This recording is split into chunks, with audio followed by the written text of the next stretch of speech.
poner en peligro el modelo de sostenibilidad sanitaria, en el fondo es poner en peligro el motivo por el cual hemos decidido agruparnos en un modelo que se llama democracia. Que hemos tenido que plantearnos este cambio estructural, pero en la peor de las situaciones posibles. ¿Es sostenible el Sistema Nacional de Salud? Si nos cerramos los ojos y nos dedicamos a no hacer nada, pues no, probablemente no. Pero, evidentemente, hay que tomar medidas. Si estuvierais escuchando a las 17 comunidades autónomas, lo que es muy interesante es que hay muchas soluciones en España y que están ahí, pero hace falta que alguien escuche.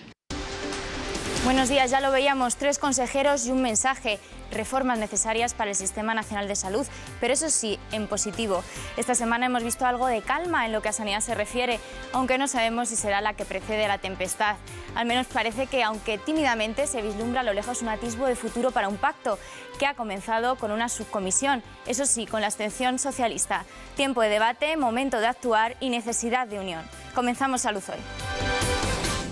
El doctor Miguel Sánchez Viera nos habla del Día Europeo de la Prevención del Cáncer de Piel. Hablamos de la importancia del yodo durante el embarazo. Las enfermedades reumáticas afectan a más de 10 millones de personas en nuestro país. Hoy más que nunca todo diálogo es necesario. Esta idea ha permitido que, a pesar de los recortes sanitarios del Gobierno y de las comunidades, la mayoría de la oposición parlamentaria haya sido consciente de la necesidad de participar en un foro para debatir lo que hasta ahora no había sido objeto de debate. La subcomisión de estudio del pacto ya es un hecho. Eso sí, nacía esta semana con la oposición de la izquierda plural, la abstención vigilante del PSOE y la condición de CiU de mantenerla solo si hay consenso. Este foro parte con el objetivo de pasar página y en su seno se debatirá el que será uno de los grandes cometidos del Congreso en la reforma sanitaria, la aprobación de la Ley de Servicios Sociales Básicos. Por otro lado, Cataluña y el Gobierno también parece haber alcanzado un pacto de no agresión. Organizarán una comisión bilateral con la que pretenden limar asperezas y que ha hecho que la Generalitat deje en suspenso el recurso de inconstitucionalidad sobre el Real Decreto de Reformas del Sistema Nacional de Salud. El Gobierno, a cambio, tampoco moverá ficha en su posible recurso contra la tasa catalana por receta.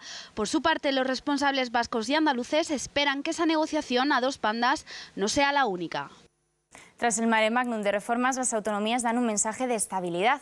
Al menos así se puso de manifiesto durante el 11º Aula Bayer de debate sanitario que analizaba la sostenibilidad del Sistema Nacional de Salud y donde diferentes consejeros plantearon las medidas a adoptar en sus respectivas comunidades autónomas. La colaboración pública-privada en el siglo XXI y en todos los contextos que estamos viviendo es una falacia decir que no debe de producirse. Porque hablar de privatización cuando más del 50% de la prestación sanitaria pública que se realiza recae actualmente en un operador privado, yo creo que no es hablar o decir la verdad.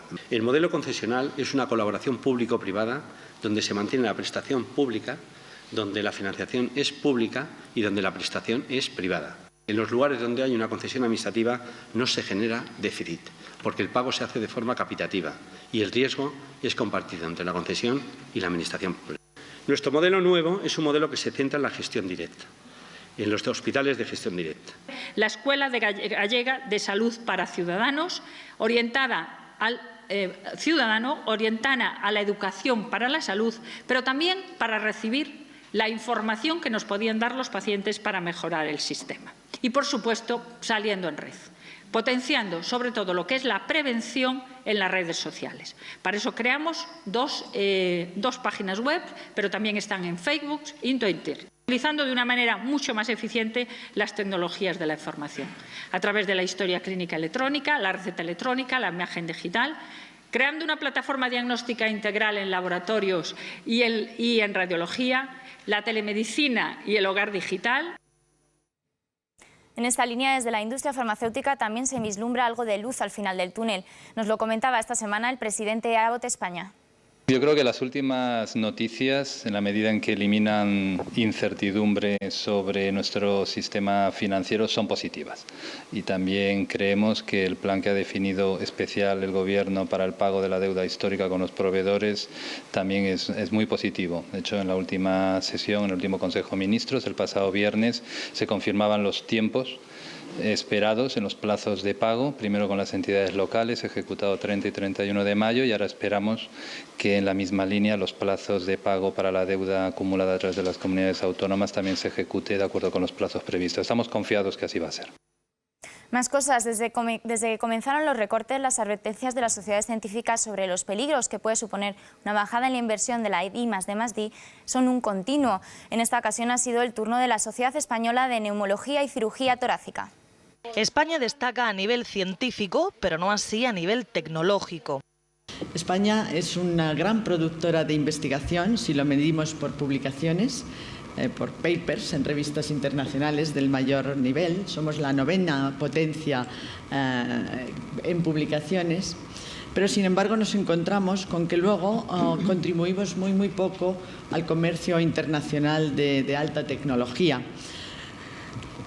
solo en un 0,6%. Sin embargo, la innovación conseguida a través de la tecnología en neumología es esencial para la mejora de la calidad de vida de los pacientes, pero a causa de la crisis económica se ha cortado considerablemente la inversión en investigación.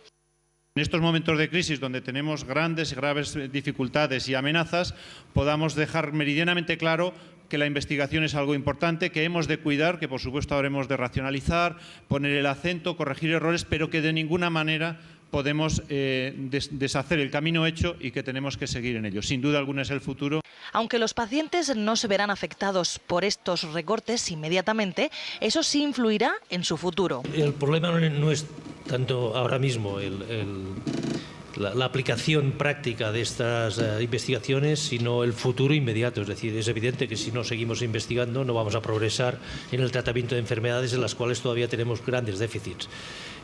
Pretendemos curar el cáncer de pulmón y otros cánceres, pero hablando de salud respiratoria pretendemos esto. Pretendemos avanzar en el diagnóstico precoz de las enfermedades respiratorias. Si no investigamos, es decir, si no mantenemos nuestro nivel de atención y preocupación por esta área, es evidente que el futuro se complica.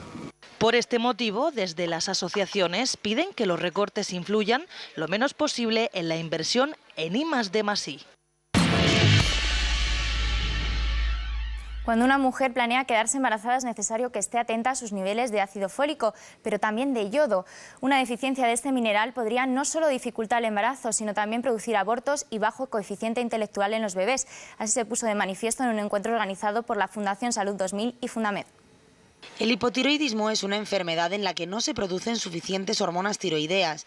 Esta patología la padecen casi 700.000 personas en España. Las mujeres embarazadas son uno de los grupos de riesgo. De hecho, se produce en el 2,4% de las mujeres. Tiene una repercusión negativa tanto en la madre como en el feto, ¿no? La madre, pues, genera una serie de problemas obstétricos, desde partos prematuros, complicaciones en el parto y otro tipo de complicaciones en el parto. Y en el niño, entre otras cosas, y es muy trascendente y se está viendo cada vez más, puede afectar negativamente su desarrollo psiconeurológico. Es importante, por tanto, la detección mediante revisiones, al menos una vez al principio del embarazo y también en aquellas mujeres que se estén planteando ser madres. Desde nuestro propio grupo pues recomendamos activamente que se haga un cribado a todas las embarazadas, mujeres que están planificando su embarazo, que sería lo ideal, o mujeres que en las primeras visitas, en la primera visita que acudan al ginecólogo o al médico de atención primaria, se haga un screening, unas pruebas de despistaje para detectar que tuviera enfermedad tiroidea. Para que los cuidados sean los adecuados, es necesario acudir al médico. Pues es uno de los factores más importantes a descartar en la paciente que efectivamente desea gestación, porque debemos, aunque no se haga un screening, por lo menos sí debemos de tener una analítica previa para descartar dada precisamente la importancia que tiene de cara a una correcta gestación y un correcto desarrollo fetal. Es importante. Dado que las mujeres embarazadas no pueden compensar las necesidades de yodo a través de la dieta, la suplementación es necesaria para evitar los riesgos que conlleva este déficit para la madre y para el bebé. ¿Sabía que las verduras de hoja verde como las espinacas, la acelga y la lechuga pueden interferir con los medicamentos anticoagulantes? Pues bien, esta y otras informaciones relacionadas con la nutrición pueden encontrarlas en su oficina de farmacia. Más de un centenar de profesionales se han reunido esta semana en una jornada sobre alimentación organizada por el Consejo General de Colegios Oficiales de Farmacéuticos. El farmacéutico y la alimentación, una relación aparentemente extraña, pero realmente necesaria. Claro que la alimentación es una disciplina que no es propiedad de nadie en exclusividad.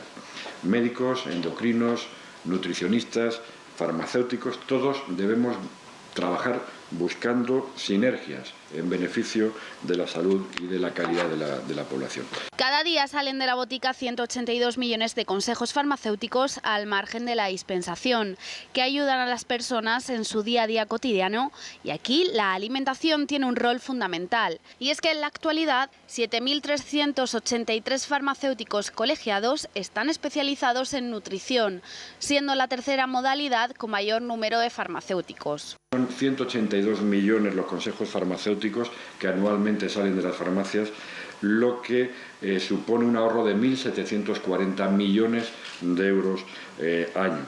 Este potencial farmacéutico en prevención de la salud es fundamental para la contribución a la sostenibilidad del sistema sanitario. Consiguiendo retos, y ahí está esa ley de seguridad alimentaria y nutrición, que considera al farmacéutico con una mención expresa como agente para luchar contra la obesidad infantil y mejorar los hábitos alimentarios de la población. Lo que comemos impacta directamente en nuestra salud, pero ¿por qué comemos lo que comemos? Porque somos fruto de muchos factores. Son frutos desde influencias paternales, comportamentales, hábitos, aversiones, filias, fobias, pero también de la historia. Entonces comemos lo que comemos porque a lo largo de siglos hemos aprendido a comer. Hemos aprendido a cambiar la forma de cocinar, de introducir nuevos alimentos, cómo cocinarlos, cómo compartirlos, cómo comer en la mesa, usar cubiertos o no, usar las simples servilletas o poner unos manteles encima de la mesa. Eso nos lo ha enseñado a lo largo de la historia. La nutrición en la menopausia, la importancia de la hidratación y dietas proteicas son algunos de los temas que se abordaron durante las jornadas. Y es que la alimentación y farmacia son un tándem perfecto al alcance de todos. Cambiamos de asunto. Los sentimientos que tiene una pareja cuando desea tener un hijo y no puede conseguirlo pueden ser muy similares a los que puede tener una persona que padece un cáncer. Y es que la ansiedad, la depresión o el estrés hacen su aparición en muchos casos. La infertilidad es, por tanto, un problema social. Cerca de 1,5 millones de parejas españolas tienen problemas de fertilidad. En los últimos 10 años, la edad media de tener el primer hijo ha pasado de los 28 a los 32 años. A esto sumamos otros factores como la crisis económica y el estrés al que la población está sometida. Todo junto hace que la imposibilidad de ser padres de manera biológica aumente. Pero, ¿quién sufre más este problema? ¿Hombres o mujeres? ¿Es un problema mayoritario en la mujer? ¿En el hombre? El problema es de la pareja. Eso es importante, sí. No es que el problema lo tiene él o el problema lo tengo yo, no, el problema lo tiene la pareja, independientemente de... Entonces, lo que sí es verdad que si nos enfocamos al diagnóstico del problema más orgánico, es más o menos 1/3 está básicamente en la mujer, 1/3 básicamente en el hombre y 1/3 mixto entre el hombre y la mujer, ¿no? En cuanto al problema orgánico. Pero esto nos indica que en el hombre también hay cada vez más problemas que diagnosticamos, ¿no? El problema es que bueno, no siempre es fácil saber exactamente dónde está el problema, en general en la infertilidad. Muy curiosamente, es de las pocas ramas de la medicina en la que somos más eficaces tratando y solucionando el problema que diagnosticando. En la actualidad, 3 de cada 100 niños nacen gracias a técnicas de reproducción asistida. El avance en los tratamientos hace que cada vez sean más altas las tasas de éxito. Pero, ¿son rentables para la administración? Afortunadamente esto se va a mantener porque no es tan caro. Sí que es cierto que, como bien decía Manuel, el Operación 78 al principio era carísimo, solo al acceso de unos pocos privilegiados que podían permitírselo. Actualmente no. O sea, actualmente tanto en un centro privado como en un centro público que bueno, es gratuito, pero tiene unos costes evidentemente para el sistema, no es demasiado el coste. Yo el otro día, hablaba con un especialista y me decía, cuesta lo mismo que una cesárea. La infertilidad tiene un alto coste tanto social como económico y la información de que los tratamientos de reproducción asistida existen es una actividad que debe ser continua. Ellos dicen, desde el punto de vista de que nos han enseñado en el colegio siempre, que es un derecho natural y que forma parte del ciclo de la vida, ¿no? Que nacemos, nos desarrollamos, nos reproducimos y nos morimos. Entonces parece que esa fase de la reproducción, que es un derecho natural, pues que también debería de tenerse en cuenta para que se cumpla. Más cosas, las enfermedades reumáticas afectan a más de 10 millones de personas en nuestro país, pero debido a que sus síntomas son en muchas ocasiones inespecíficos, los pacientes no se sienten comprendidos por la sociedad. Les contamos el impacto de estas patologías. Hay más de 200 enfermedades reumáticas. Entre ellas destacan la artritis reumatoide y la espondilitis anquilosante por su impacto y alta prevalencia. Un estudio entre más de 600 pacientes recoge que desde que aparecen los primeros síntomas hasta que la enfermedad es diagnosticada, en el 37,5% de los casos transcurre un año o menos, en el resto más. Este dato ha mejorado respecto a años anteriores. Cuanto más tarda en llegar el diagnóstico, más consecuencias tiene para el paciente la enfermedad, no solo físicas, sino psicológicas, familiares. Por eso es clave el momento del diagnóstico, porque supone un primer momento de alivio para el paciente. El retraso diagnóstico se debe en parte a la diversidad de síntomas. El síntoma inicial más frecuente es la rigidez articular matutina, sobre todo las articulaciones de manos y pie, que aparece tras el reposo nocturno y supone una notable dificultad de movimiento. La rigidez matutina puede ir acompañada de cansancio, fiebre, pérdida de apetito y debilidad muscular. En muchos casos también se sienten incomprendidos. 9 de cada 10 creen que la sociedad no entiende el impacto físico y emocional que supone la patología hacia los demás. Prácticamente la mitad va más allá de la incomprensión y se considera discriminado por la sociedad. Incluso 1 de cada 3 ha llegado a ocultar en algún momento parte de su cuerpo afectada por la enfermedad debido al miedo o a la vergüenza. Con el fin de concienciar a la sociedad sobre el impacto que suponen las enfermedades reumáticas, las asociaciones de pacientes han celebrado el primer certamen de fotografía sobre estas patologías. En definitiva, un paso más en el intento de los pacientes de ver estas patologías en positivo. Ayer celebrábamos el Día Mundial del Donante de Sangre con el lema "Cada donante es un héroe". Hemos salido a la calle para encontrar algunos de esos héroes. Ahora último no, pero sí, estaría interesada en ello. ¿Y alguna vez lo has hecho? No. Entonces, por lo cual, si es que sería la primera vez, lo podría hacer. ¿Te suele donar sangre? No puedo. No puede, ¿por qué? Por enfermedad.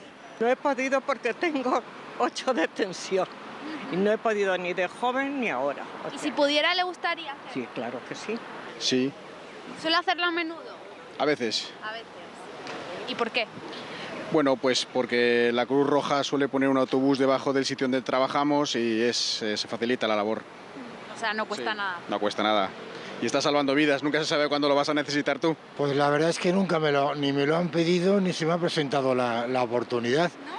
Pero si hiciera falta y fuera necesario, con mucho gusto lo haría.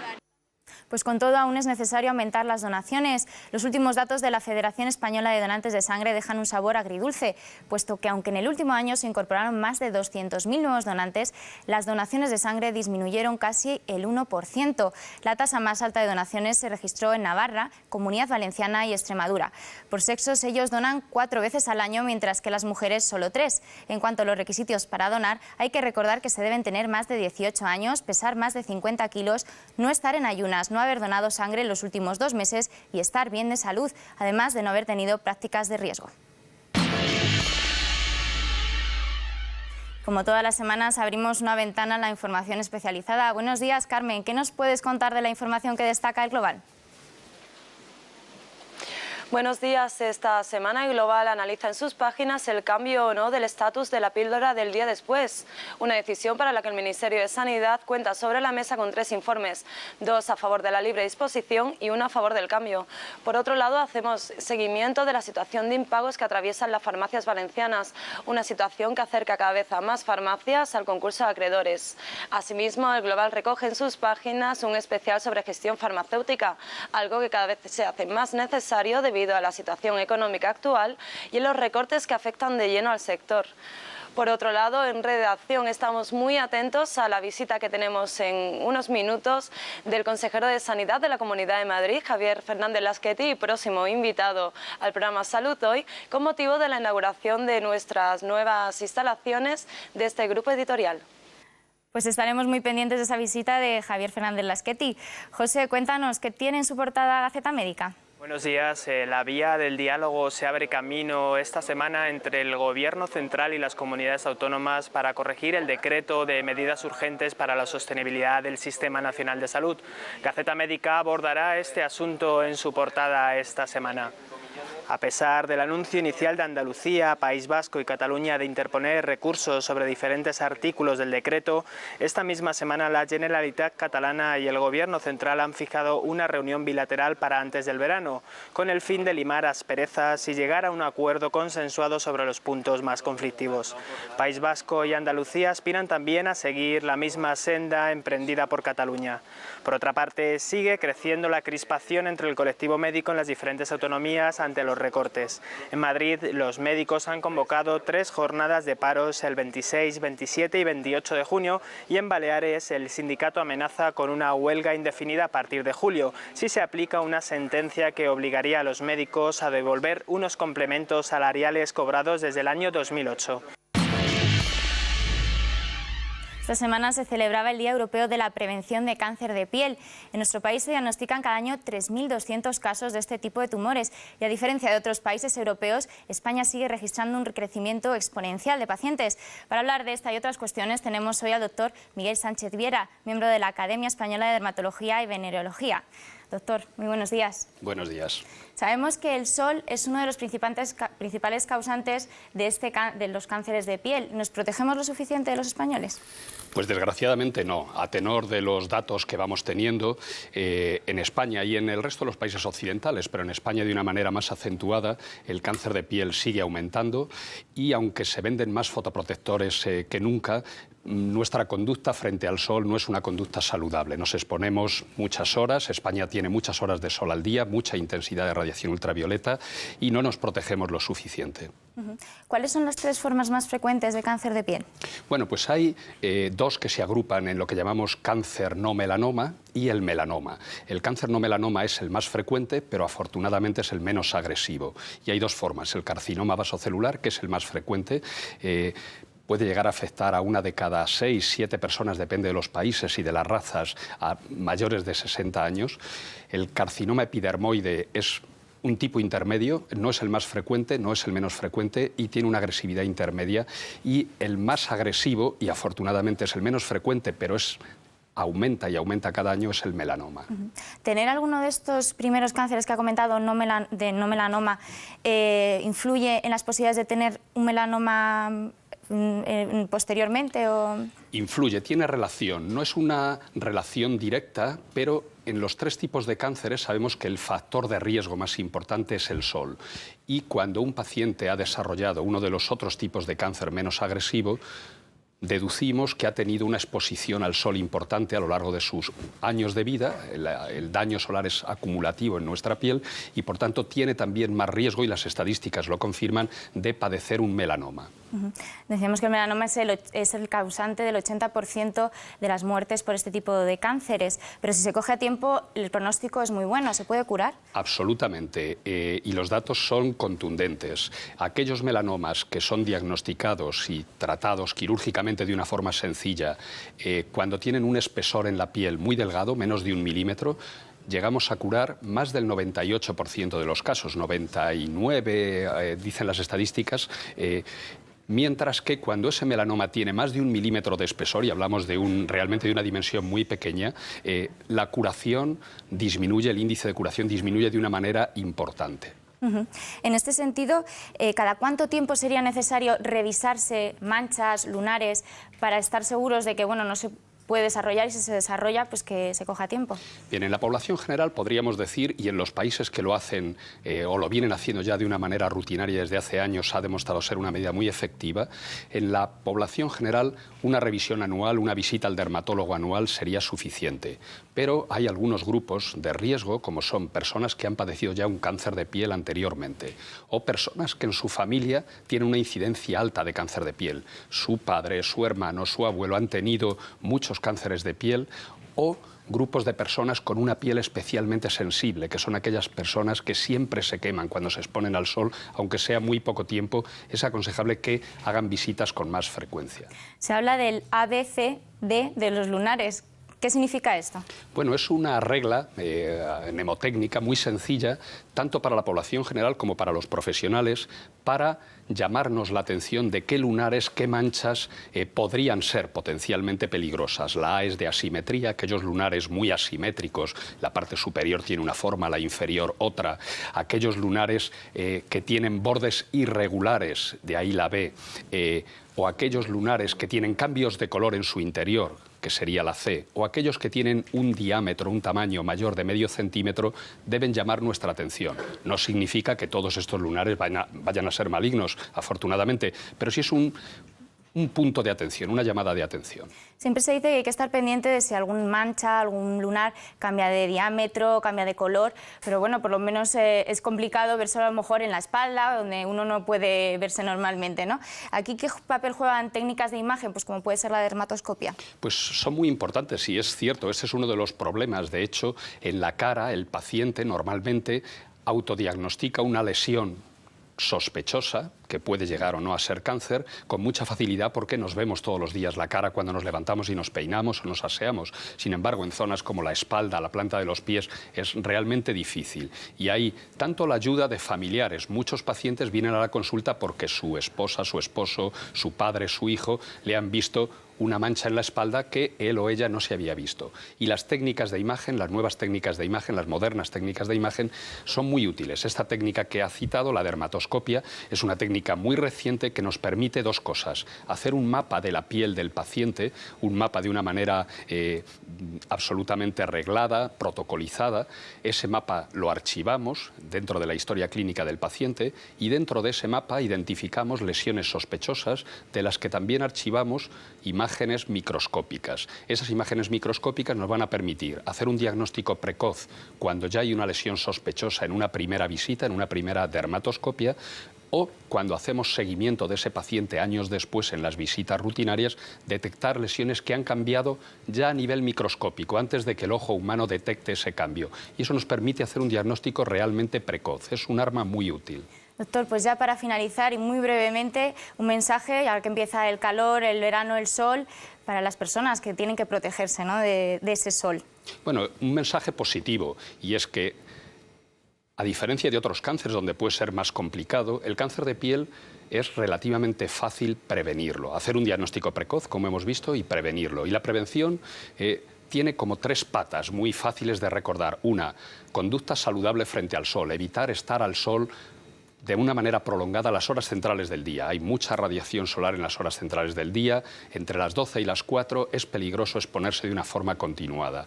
Segunda, protegernos en nuestra vida habitual. Muchas veces pensamos, bueno, yo no tomo mucho el sol, no me tumbo en la playa, pero me encanta hacer footing a las 12 de la mañana. Bueno, pues sombreros, gorras, ropa adecuada, fotoprotectores. Y tercero, consulta rutinaria con el médico, con el especialista, para detectar precozmente esas lesiones. Doctor Sánchez Viera, muchas gracias por habernos acompañado hoy. Muchas gracias. Pues hasta aquí el programa de hoy. Nos despedimos, no sin recordarles que mañana tiene una cita con su programa de estilo de vida Estar Bien. Les esperamos la semana que viene aquí en Salud Hoy.